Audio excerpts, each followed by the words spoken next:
as we all know, as part of Viksit Bharat vision, the question is not simply how to get Bima for all or pension for all. It's also how do we build it in a sustainable and an actuarially sound manner. So let me put up a poll question, just to do away with some post-lunch actuarial discounting for not having attention here. So can I have the poll, please?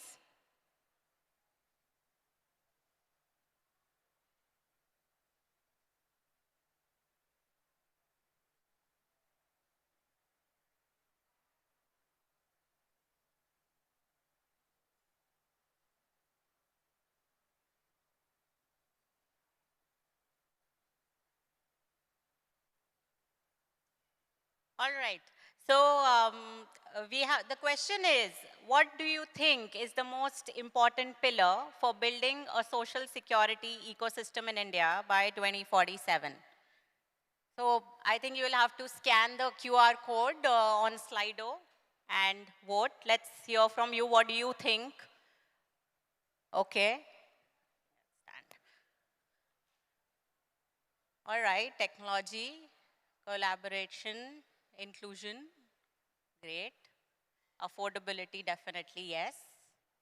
And do you think we need a lot of more regulations in this area? Or do you think we need a lot of innovation in this area?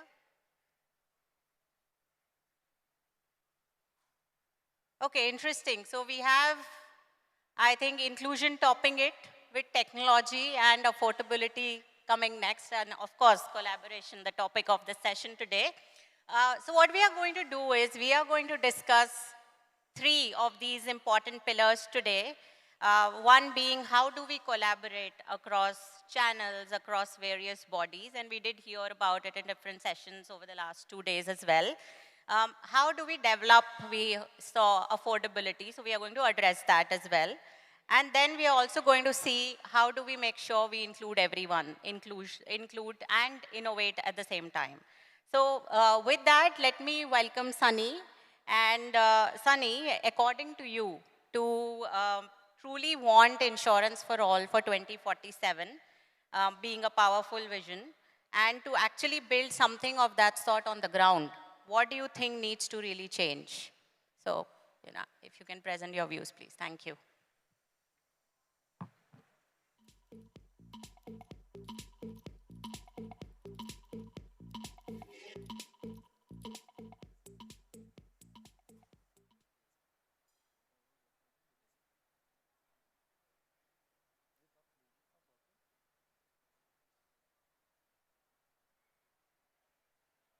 Thank you, Suruchi, and a very warm afternoon to all of you who are sitting in the audience right now.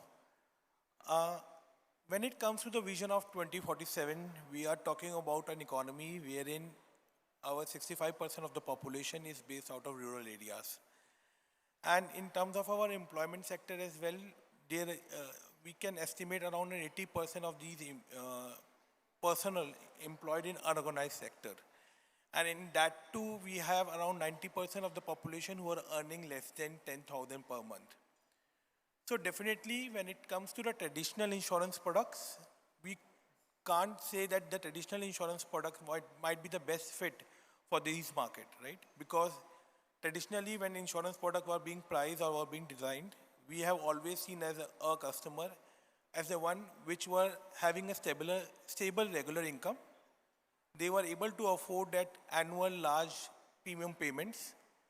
They had some sense of financial literacy or insurance literacy with them. And these contracts were long-term contracts wherein the contract was promising a payment to these customers on a long-term basis which may not actually align with their cash flow requirement at that point of time. But when we come to the untapped market, which is the tier 2, tier 3 and the rural market, there are individuals in these areas who are not earning income on a regular basis, right? And for them, the capacity to absorb any kind of an expense shock is next to minimal. And again, for them, it is not about what I'm going to do, what I'm going to earn, what I'm going to finance 5 years down the line. For them, it is more about how I'm going to meet the basic necessities in the next day, right? So therein we have, when we look at the product design itself, we have identified kind of like 4 factors wherein we can align our product design, our product structure, which can actually speak to these customers, which are more inclined or which are more aligned to these customers. The first of it is products which are more income aligned to these customers, right? When we talk about the informal sector, the fruit vendors, the factory workers, the farmers, right? They are earning income which are on a daily basis, on a weekly basis, or on a seasonal basis, right? So these customers will definitely will not look forward to paying a premium traditionally which was being paid in a lump sum basis on an annual or a semi-annual basis. They would be looking forward to a premium structure which is more flexible, wherein they can contribute on a daily manner on for a particular season. Again, when we talk about small frequent premiums, we are actually talking about products which are shorter duration in place, right?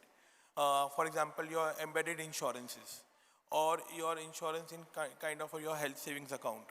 When it comes to long-term insurance, from an actuarial and operation complexity, we will still be looking forward to those quarterly, semi-annual or the annual premium frequency itself. But in that to itself, can we look forward to a structure wherein once in a quarter, the customer has the flexibility to pay the premium. It is not on a specified date or in a specified period. Once in a quarter, they can contribute their premium and they can get the required insurance coverage. Similar to the income pattern, the second point has been that right now the traditional products has been in the form that there are one size fit for all insurance products. We are not catering to the required demands or in the required risk profile of these customers, right? So can we look forward to a structure wherein we are actually aligning ourselves in terms of what kind of benefit structure we are offering to these customers? For example, the risk profile for an auto driver, for a gig worker, for a farmer are all going to be different. And herein a concept called as insurance pod, wherein a small group which have a similar risk profile come together, contribute together, and are looking forward to a structure wherein they can share their risks, which are the common risk, right? For example, a farmer might be more interested to ensure that if there is some uncertain event, they would want to cover up their losses in terms of their crop harvest or in terms of maybe waiving off their agriculture loan in terms of your tractor loan itself. It is not like your credit life policy wherein they are looking forward of waiving the entire loan amount. Even a waiver of 2 or 3 EMIs might be substantial for these customers. And therein we are looking forward to an innovation wherein we can offer a product which is more aligned to them, and that is where I was talking about the insurance pods, wherein there is a basic, maybe let's say a life cover for all of these customers. But when it comes to the add-on covers, these customers can select what makes sense for them, what makes sense in terms of their cash flow requirements, what makes sense for them in terms of their risk profile. But both of these income aligned and occupation linked products, they have one thing in common: they still are going to be pushed to these customers. These customers, as we were talking about, are not that financially literate, or the insurance knowledge in itself is not so prevalent in this segment of the customers, right, of prospective customers. And there we can see a very interesting concept of embedded insurance. Embedded insurance, it is not a new concept. We have already seen that example, like in the case of your railway tickets with IRCTC, wherein we get that travel insurance for as low as 1 or 2 rupee for your train journey, right? So embedded insurance is a concept wherein you embed the insurance product in the transaction which are already happening by these segment of customers, right?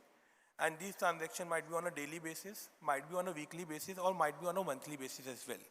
So when these insurance product or insurance coverage gets embedded into the daily transactions, there is not so much of a friction from these segment of not buying the insurance, because they see that insurance coverage amount to be very minimal as compared to the transactional value of it. Here we can see an example of insurance coverage linked to your mobile wallet, insurance coverage linked to your airtime as well.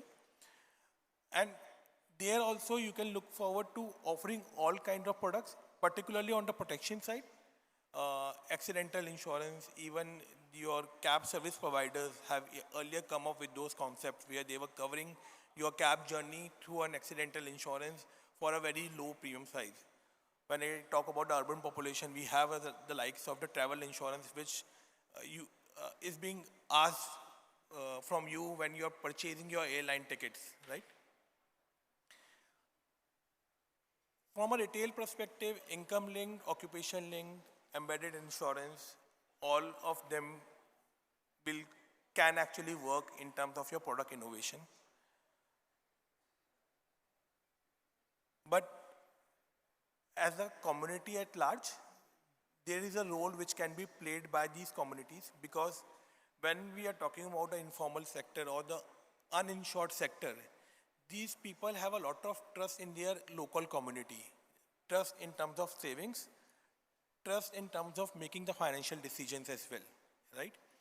And therein these small self-help groups, these small communities, these small administration at the local panchayat levels can help to educate, to distribute, and to administer insurance policies to this segment of the customer.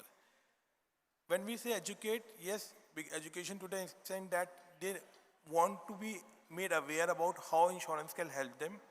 If these customers start learning about from the real life scenarios among people who are part of their community itself, of how insurance was able to help them in their time of need, then they will start valuing the need of an insurance product, right?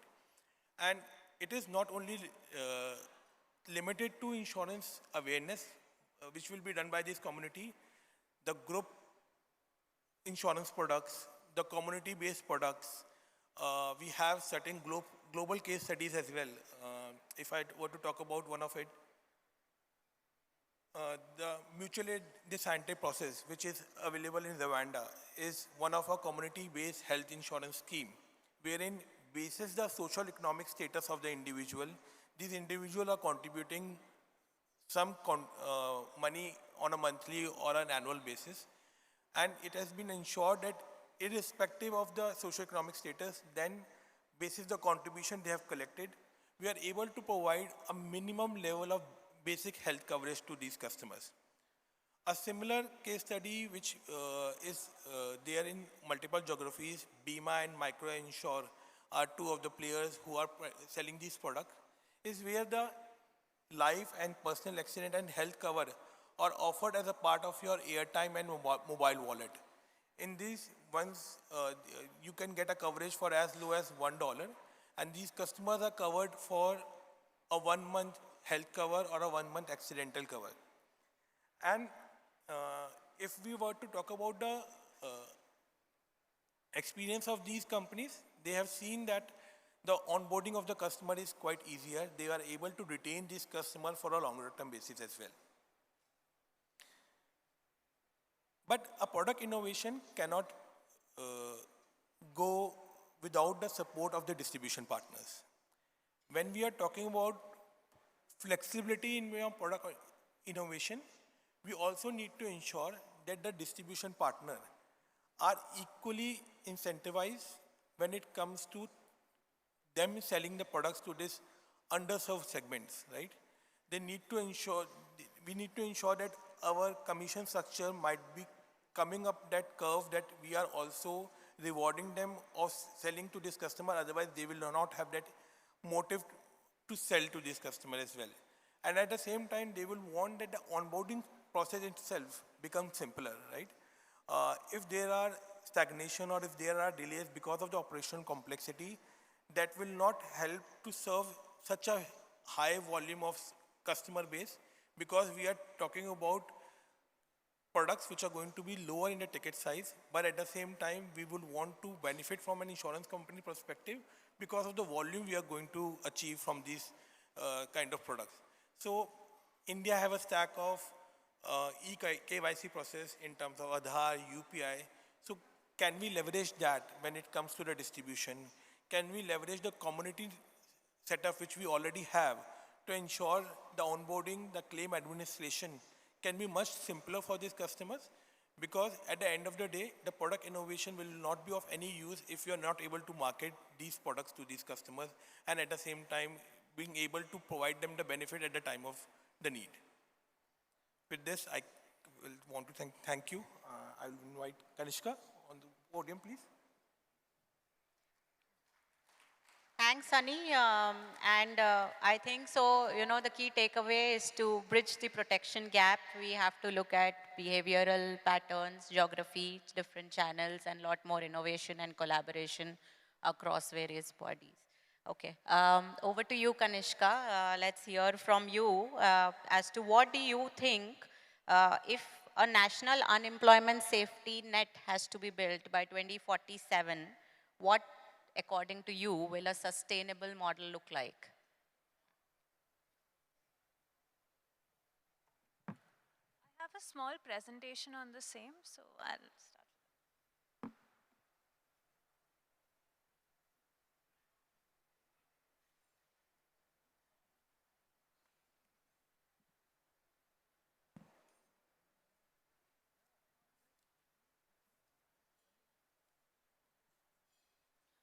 Okay, before I start, the views which are being present are of the authors and the data available online.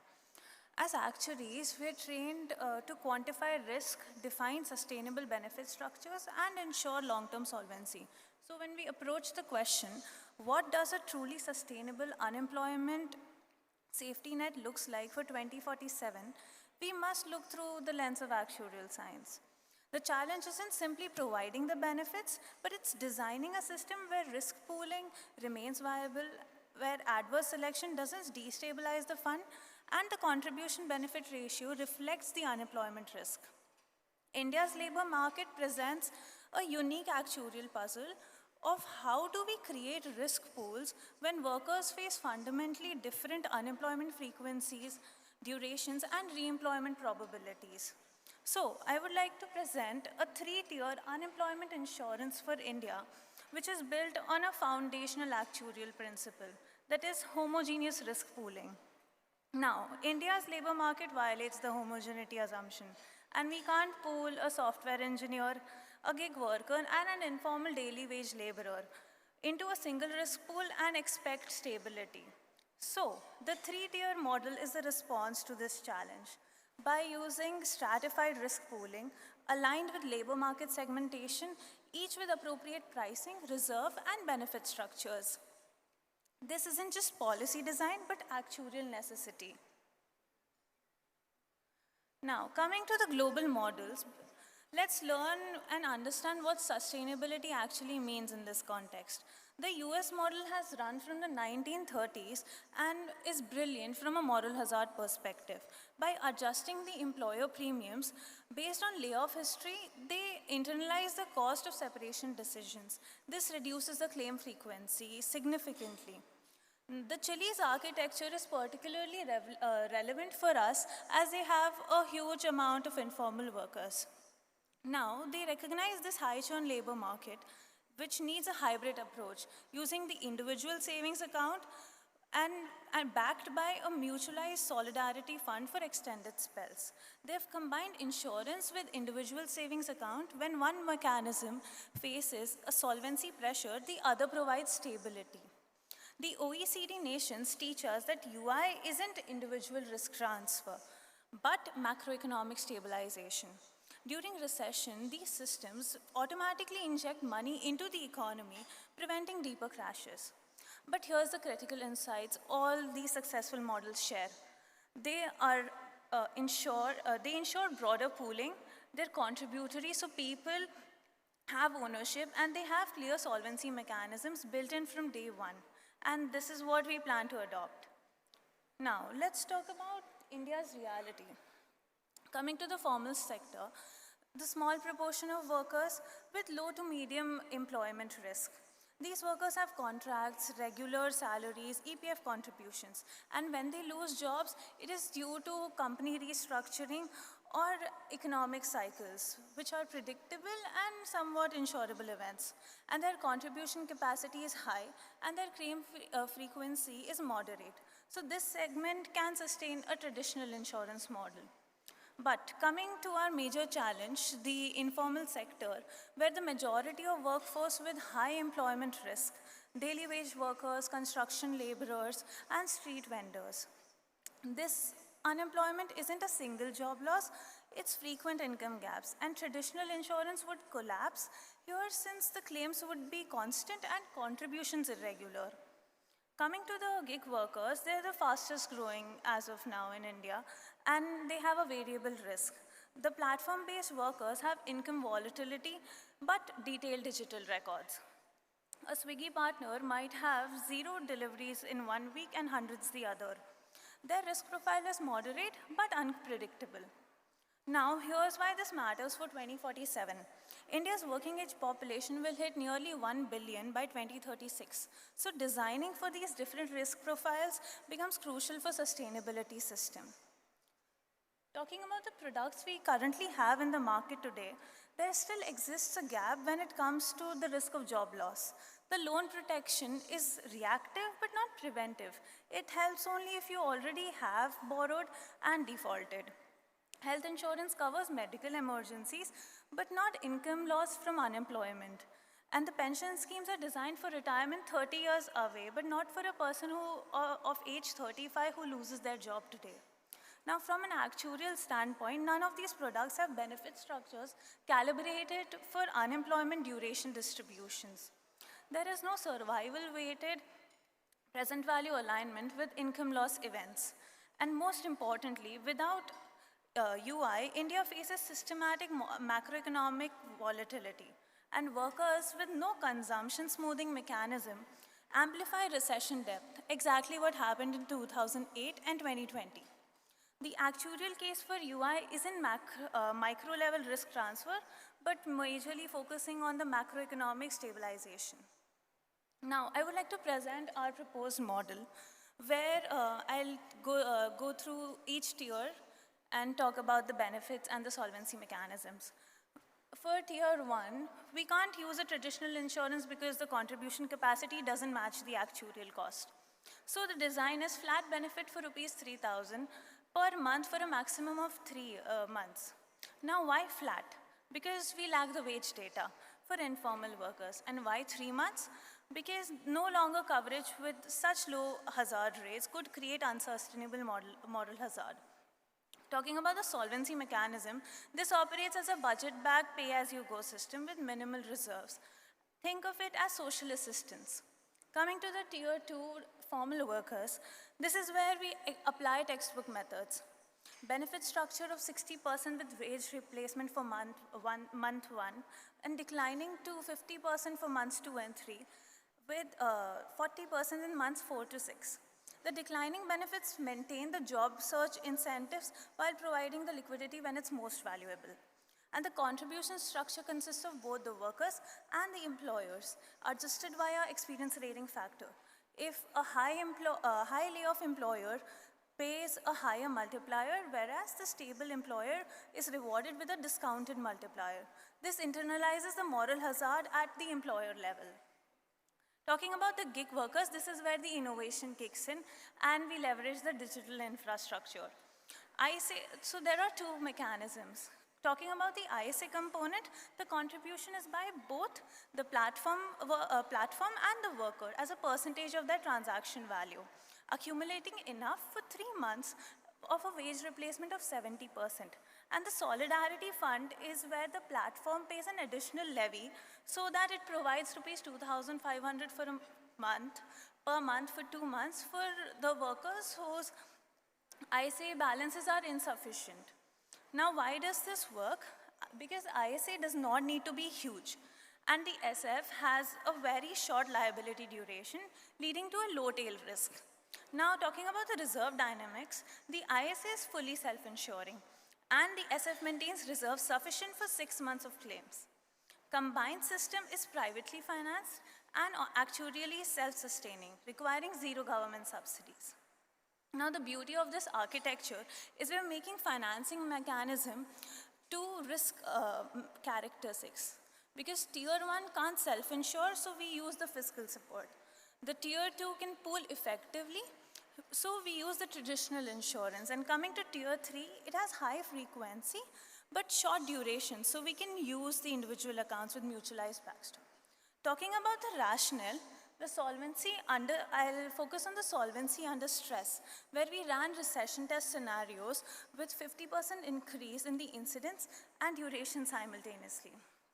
Tier 1 requires a fiscal injection, whereas Tier 2 reserves drop but remain stable above minimum thresholds with minor contribution adjustments. And the Tier T, where the ISAs are unaffected by economic cycles, and SF can handle up to 40% increase in claims before a major recapitalization. Now, the key insight is different solvency mechanisms for different risk profiles isn't a weakness, but a mathematical necessity. Talking about the implementation plan, so can we actually do it? The technology is there. So first we'll have to leverage the pillars which already exist in the process of Digital India. Talking about the Aadhaar enrollment, which will, with 1.4 billion people having an Aadhaar, will lead to an instant verification. And this solves the duplicate claims problem that plagued early UI systems in other countries. Coming to the EPF payroll systems, which manage the contribution of 60+ million formal workers, and adding UI is just one more column in the payroll distribution. The administrative infrastructure in this case also exists. The DBT and the digital systems can handle enrollment, collection distributions, and benefit reimbursement for gig and informal workers, where the cost is low and the efficiency is high. So from an actuarial operations perspective, the data flow for premium collection, reserve management, and benefit payment can run on the existing rails. To conclude, a developed India by 2047 will not be built on growth alone, but it will be built on security, resilience, and confidence. An unemployment insurance system is tiered, actuarially sound, and fiscally disciplined, is not a welfare expansion, but it's an economic architecture. With calibrated contributions and built-in solvency buffers, we can protect 1 billion workers with less than 1% GDP, even under recession stress. And in a $30 to $35 trillion economy, this is not a cost, but a foundation that enables risk-taking, labor mobility, and sustained dynamism. And if Viksit Bharat 2047 is the destination, income security is the bridge that gets us there.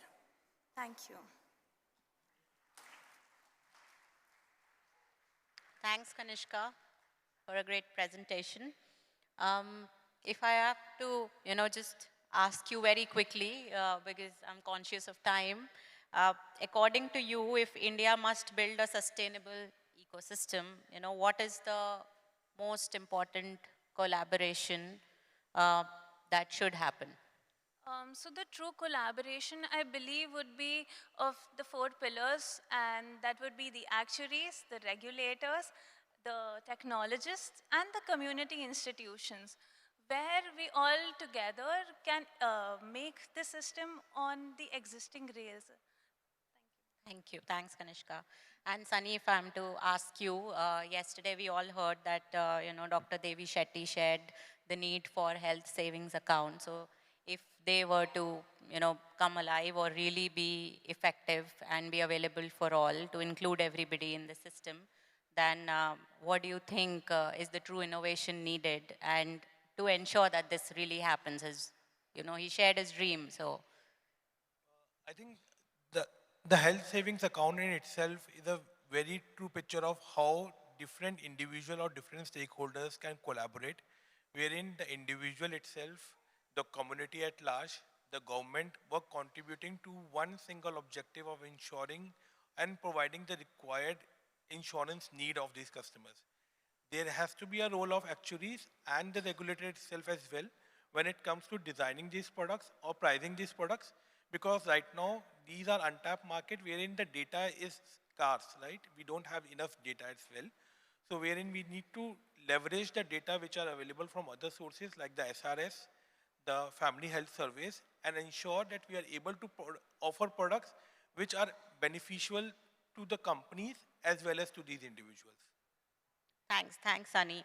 So with that, thank you, both of you. And if I have to, summarize this, so I think by 2047, India should not be judged by how many policies are issued or how much premium is written, but how many shocks are absorbed, how many families are able to avoid financial distress, and how many livelihoods actually are stabilized because of a protection cover in place. So I think with that, it's not just products, innovation, or to whom, but it's for everybody and everything that can be affordable. And an overall resilience architecture that can be put in place. And I think as actuaries, we are going to be one of the most important drivers for that. So thank you very much. The time is up. I'm so